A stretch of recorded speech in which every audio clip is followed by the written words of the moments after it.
Hello, gang. I'm Scott Leber along with David Greenberg, and welcome again to our digital midweek high school football show that we call Countdown. This week, we'll count down to week 2 of the season and look back at the best from week 1. And David, there were some highs and lows last weekend. Lena Winslow went through one of the lows. You were there for that. Yeah, they absolutely did. The Panthers played in Princeton. They went in with high hopes, and they actually got off to a strong start against one of the best Class 3A teams in the state.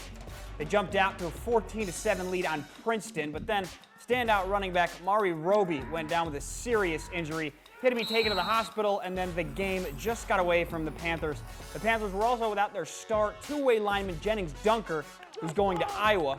He was at the game but didn't suit up. He was wearing a walking boot on an injured foot. Had Dunker and Roby both played the entire game. The Panthers, they might have actually won. Instead, they lost 35-14. So it was a disappointing night for them all the way around. But the Panthers will bounce back. They have a lot of talent on that team besides those two players. The other game involving NUIC teams, that was on everyone's radar last weekend, was a game you were at, Scott. Dupre against Aquin at Auburn's Wyeth Stadium. Safe to say you got what you were expecting. I sure did. 4 quarters of very entertaining football. These are two very talented teams, and if this were a normal season with playoffs, they would no doubt be playoff teams. The two standout quarterbacks in this game did not disappoint. Hunter Hoffman for Dupre made great plays like that first quarter touchdown pass to Trey Stifter.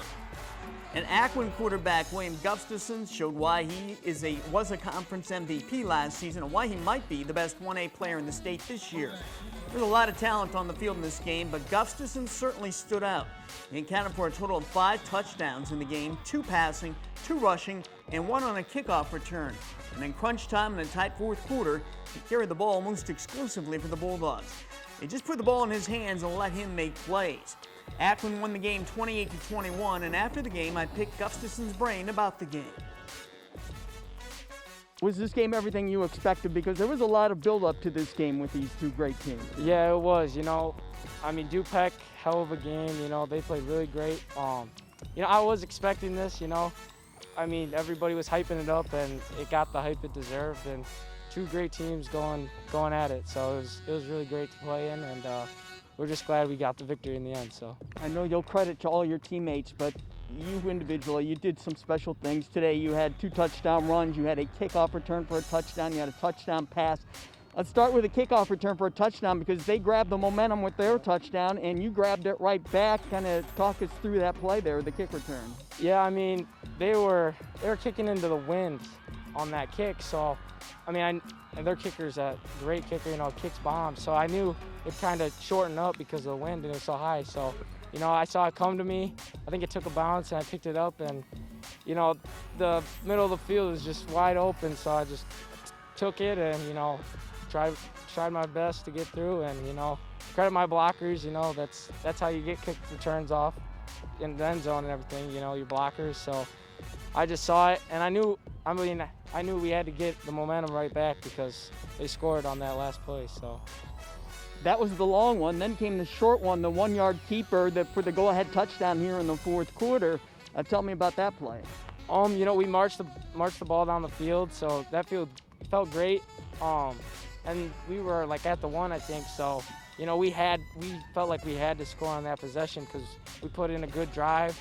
And then, my blockers right in front of me just gave me that push that I needed. And I just dove in. So credit to all my blockers, of course.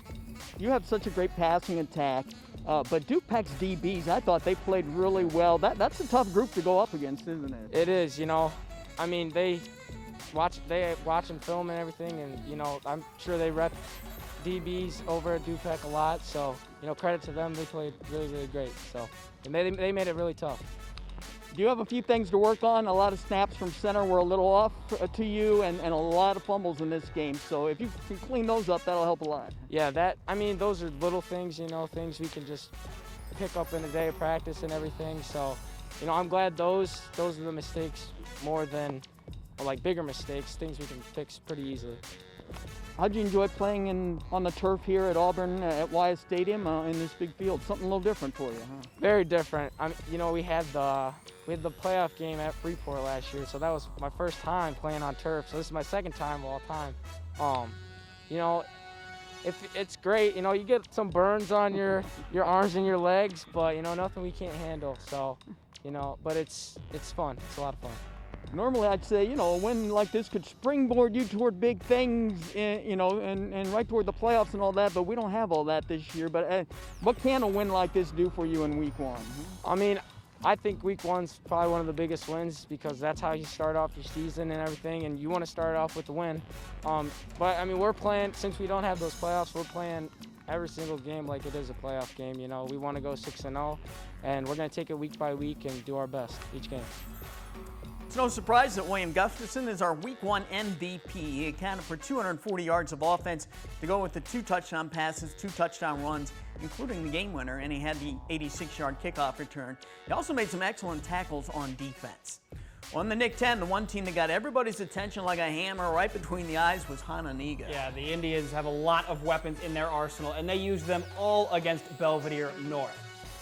They scored almost at will on one long play after another, sometimes with junior quarterback Isaac Wisenan under center. Other times the ball was snapped directly to Bryce Goodwine. Those two each had a pair of touchdowns on offense. Dylan Collins, Braden Sales, and Stuart Hale also scored long touchdowns. Belvedere North never knew what hit them. It was 47-0 at halftime. Not sure how you defend this Hononegah team, Scott. And the scary part is they didn't even have one of their top weapons for that game. Tight end Jarrett Strady-Lutzow sat out, but he tells me he will be ready to go this week. Harlem also had a strong showing. The Huskies defeated Auburn 36-12, and James Cooper has a new weapon, and they click. Jefferson transfer Desian Jordan hauled in a touchdown pass there deep in the end zone. It might have actually been a tad out of the end zone, but hey, it was a great play. So Jordan teaming up with Dominic McCarron now gives Cooper 2 really dynamic receivers. After week 1, Division A of the Nick 10 looks like this. Harlem, Hononegah, and Boylan are all 1-0. Belvedere North and Auburn are 0-1. In Division B, Freeport and Guilford are 1-0. East, Belvedere, and Jefferson are 0-1. Here's some of our Week 1 stat stuffers. Boylan quarterback Benito Jass was looking good in his first varsity start. He ran for 2 touchdowns and passed for a 3rd.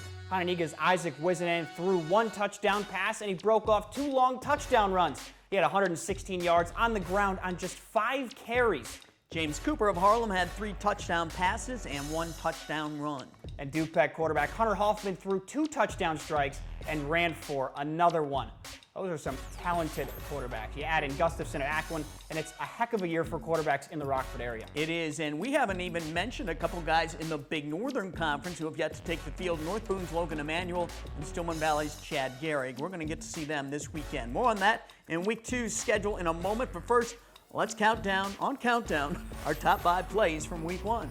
Top play number 5 is Dupre quarterback Hunter Hoffman against Aquin last Saturday. Starts to the near sideline, has nowhere to go, cuts back the other way, avoids the pressure, turns it upfield, and he goes 7 yards for the touchdown. Top play number 4, South Beloit at Polo, and South Beloit tight end Miles Beckham reaches up and makes the one-hand catch. He's 6'4" and 270 pounds, and he has hands and concentration like that. Somebody hand this young man a college scholarship. Get up, big fella. Top play number 3 belongs to Lino Winslow running back Mari Roby at Princeton. The Panther was just the quicker cat than all the Tigers were. Great moves and great speed, 46 yards for the touchdown. Let's check this one out again in slow motion. What a tremendous lateral move. The Heisman, whoop! He is so hard to get a hold of. That's Mari Roby, Alina Winslow. Top play number 2 belongs to Aquin's William Gustafson. Kick the ball to him at your own risk, folks, because this is what he can do. Just give him a little opening on the return, and he's through it, and then he'll juke out anyone else that's between him and the end zone.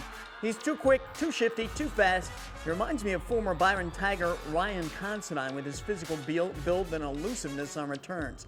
That's Will the Thrill Gustafson.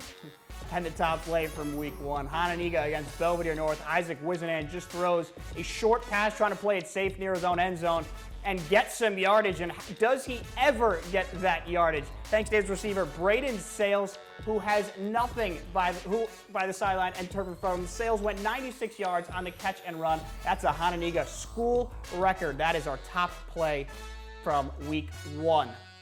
I don't know how we're going to top those top plays. I mean, in just 5 weeks, it looks like we already got that one play in just this weekend. Yeah, and we're going to have some playmakers in this area for sure. So Hey, let's switch now and find out what's on tap this weekend in the Nick 10. Friday night, East going to play at Belvedere. One of those teams will get its first win. Guilford will play at Jefferson at Wyatt Stadium Friday night. Guilford's coming off an overtime win against Belvedere. The remaining 3 Nick 10 games will be played Saturday. Belvedere North against Boylan at Harlem. That'll be Saturday night. Auburn against Tonaniga at Wyatt Stadium Saturday afternoon. And also Saturday afternoon, Freeport will play at Harlem. That Freeport-Harlem game could be very interesting, possibly a shootout. Those two teams have some great talent on offense. The Pretzels looked real good last week at home in their 42-8 win against Jefferson. They had sophomore Xavier Segner and senior Kyrie Shirley sharing some snaps at quarterback, and Shirley at other times splitting out at receiver. There he was catching that deep ball from Segner. Jamari Adams gives him a good threat at running back too, and freshman Diedrich Macon is just a heck of an athlete who can do a little of everything. He's the son of former Freeport standout Demetric Macon.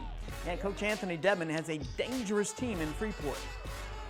You can tell the work we've been putting in, paying off. You can see, us having that extra little burst on certain plays where you might gave up a couple of plays. And they did well. Still a long way to go, a lot of work to do. A lot of work to do with being so young, still a lot of immaturity going on, still a lot of things we need to correct, but all in all, we're pretty happy about where we're at right now. We knew the kind of players we would have coming into the season from last year. We knew we had a lot of upcoming talent coming to the team, and we were actually together on our JV team a couple years ago, so we built up some chemistry or whatnot, so we were just excited to be able to get back to playing together. How big of an incentive is it to try to win the division? We're just taking it as we're blessed to play football right now. We're not looking at it as winning the division or, is it that important? Our thing is just go out there and perform and execute the best of our ability. And we figure if we do that, good things will happen. Our goal was just to get out here and be the best team we could possibly be. And at the end of the day, hopefully wins come with that. The big Northern Conference team set out last week to give their athletes more time to transition from basketball to football, so they'll play their first games here in Week 2. All 4 of these games will be played Saturday. Oregon will play Rockford Lutheran on the turf in Mendota. When that game ends, Stillman Valley will play Winnebago on the same turf, also in Mendota. Genoa Kingston will play at Rock Falls, and Mendota will be in Poplar Grove to play North Boone. That game will be the first time we see North Boone's outstanding quarterback, Logan Emanuel, in action. What a year he had as a junior. Led the conference with more than 2,600 yards passing, and he threw for 24 touchdowns. Emanuel has Will Dutch back as his main target at receiver. One big Northern team we won't see in action again this week is Byron. The Tigers game against Dixon won't be played because Dixon has COVID issues, and that's a shame. This is going to be a very short season for the Tigers. They're down to 4 varsity games now. The Tigers, they played 14 games each of the last 2 seasons because they went all the way to state. Well, in the NUIC, the Dakota Indians are ready to play some football. They set out last week. Their game against Forston was canceled. Coach Free and his guys will host East Dubuque this Friday night at Harlem's Peterson Stadium. The Indians weren't happy about losing a game last week, but in the end, it was probably the best thing for them to delay starting their season. It's tough because you want to come out and compete, but at the same time, we weren't ready. We had the basketball guys. That's no secret. They were in quarantine because they had exposure to COVID. So, we wanted to make sure that they had the acclimation process that the IHSA put in place. So, we weren't going to cut any corners with that. And, you don't want to send them out to play varsity football without the proper training and stuff like that. How would you describe the excitement, the anticipation for the start of the season this Friday night? It's definitely weird because it's a quick turnaround. We don't have a lot of time for preparation, but still the same feeling week 1. There will be 3 games in the NUIC Friday night. East Dubuque against Dakota, Dupec at Stockton, and Amboy at EPC. Saturday, Orangeville will play Lewin at 10 a.m. in Freeport. Milledgeville will play Forreston, West Carroll plays Galena, and Rockford Christian plays Aquin. Also this weekend, South Beloit will play at Hiawatha, Alden Hebron at Polo, Rochelle at LaSalle, Peru, Sycamore at Ottawa, and DeKalb at Naperville North. So what can we expect weather-wise this weekend for the games? Candace King is the answer to that in our football forecast. Well, the weather we had last Friday for the first round of the Friday night football games. Not terrible, a little on the chilly side. Unfortunately, the same cannot be said for the second week of high school football. Now, for kickoff Friday night, temperatures will be starting off in the upper 40s. At about that 6-7 o'clock hour, we are going to be dry, so that is some good news, but you will need that jacket. Cloud cover comes back in. For the games taking place on Saturday, unfortunately, it does look a little on the wet side, both for the morning, afternoon, and tapering off into the evening. Temperatures will climb into the low to mid 50s for Saturday afternoon. Winds will be light from the south at about 5 to 10 miles per hour. All right, thank you, Candace. We'll have the Week 2 action covered for you on Overtime Friday night. Highlights, interviews, feature stories, and more. That's on Fox 39 live at 11 p.m. So this is Countdown. Watch for it each week on our website, mystateline.com, on our YouTube page, and on social media as we count down to each weekend of action. We'll see you Friday.